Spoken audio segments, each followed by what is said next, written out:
Jacob Riis was a prominent muckraker in the Progressive period. He grew up in Denmark, and when he turned 21, he traveled to the United States to get a job as a carpenter to make enough money to marry a girl who lived back in Denmark.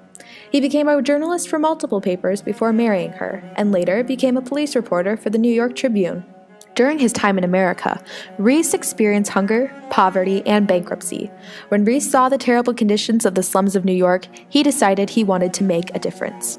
Riis didn't think that just his writing would be able to describe the terrible conditions of the slums, so he began to photograph people in the streets, in tenements, and at work. He published these in newspapers along with his writing. He also gave public speeches in hopes that more people would hear and want to make a change. Riis also wrote 3 books about the issue.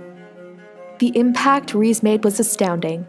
Theodore Roosevelt, after reading Riis's works, met with him, and when he saw the conditions of the New York slums, he decided he also wanted to help, and during his presidency, worked to make police forces more effective.